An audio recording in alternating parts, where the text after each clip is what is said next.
One thing became abundantly clear in last night's budget. Labor is still very much intent on pushing Australia as a renewable energy superpower. And they think the key to doing that is the emerging hydrogen industry. So much so that the budget commits more than $2 billion to the hydrogen industry as part of the overall $4 billion renewable spend. The program is a reaction to the Biden administration's tax rebate for hydrogen production, with the announcement last night providing revenue support for large-scale renewable hydrogen projects to bridge the commercial gap. But many see this as a gamble that could very easily backfire, and there are concerns that the big winner from this is Andrew Forrest, a point the Treasurer was challenged on today. The hydrogen head start that was announced in the budget last night, the $2 billion that you refer to, Anna, is a production credit of sorts to try and incentivise an area where we're going to have massive advantages into the future. There will be a competitive process to bid for this production credit, very competitive process, so it will involve a lot of players, not just the ones that you mentioned.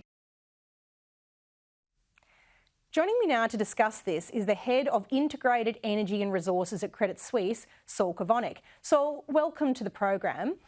There's still little detail available about how this competitive process the Treasurer mentioned will actually work. But on the basis of what was in the budget last night, what do you make of this funding? Well, it is, as you say, Australia entering this green subsidy arms race with the United States in the wake of the oxymoronic Inflation Reduction Act.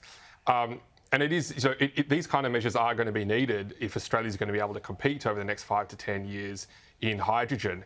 I guess, though, one of the key questions we need to really ask is this the most efficient way to do it? In particular, it's only focusing on green hydrogen, so it's excluding blue hydrogen, despite the fact that blue hydrogen is also extremely low carbon and is the lower cost way to actually help build out that ecosystem for hydrogen and the value supply chain, which is where the key R&D for this really lies. And so you've already started to pick winners, but unfortunately it's the highest cost winner.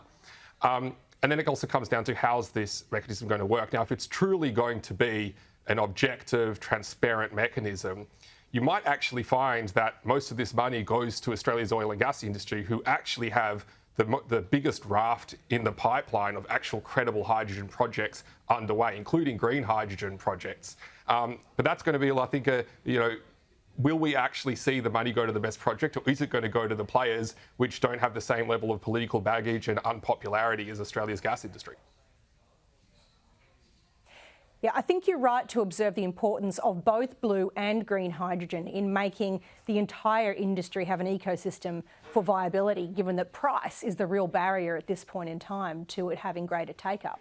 The funding here is supposed to set us up with the US to be competitive, but our spend really is dwarfed by the US efforts. So is it going to have the impact of making us truly competitive? It is still a relatively small drop in the bucket. So if, for example, we assume this has a similar kind of credit to what the US is providing, this $2 billion is going to go as far as the equivalent of about 2 weeks, not even 2 weeks worth of Australian oil consumption. So it might be enough to kick off 1 or 2 projects, but it's really, is it going to be enough to put us at the same level playing field with the US? That's not clear. It's quite unlikely. And this does ultimately come down to cost. The reality is, even post pretty significant subsidies, hydrogen still costs 2 to 3 times what it costs to produce gas, particularly if it's green hydrogen. And, as the saying goes, hydrogen's always been the future of the energy industry and always will be. And the real, opportunity for hydrogen is going to be next decade. And there's a real question about, is throwing money in it today really just flittering money away, because there's no real competitive advantage in moving early?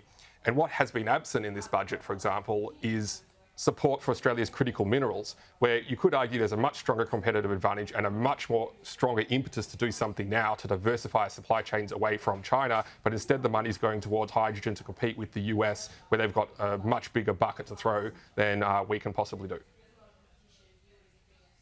It's a pretty good point about the opportunity cost.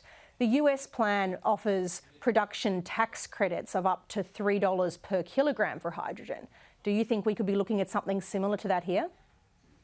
Well, it would have to be around that number in order for it to really work. So again, if you're looking at green hydrogen costs, the target is trying to get to 2 to 3. So you need, it's already kind of double that. So you do need that 2 to 3, potentially $4. Of course, that's $3 US, so we're talking more like 4 Aussie dollars as a subsidy in order to make it work. Now, if you start to spread that across the pipeline of projects that are in Australia, it's nowhere near to get even 5-10% of them up. So it's really going to have to be a proper competitive project to first get the first couple of ones up. And this is all about really proving the supply chain. So it's not just about the hydrogen itself, but it's about what's the customer, what's the niche market you're going to, hydrogen supply points, for example, if it's going to vehicles, or are we going to target the export market?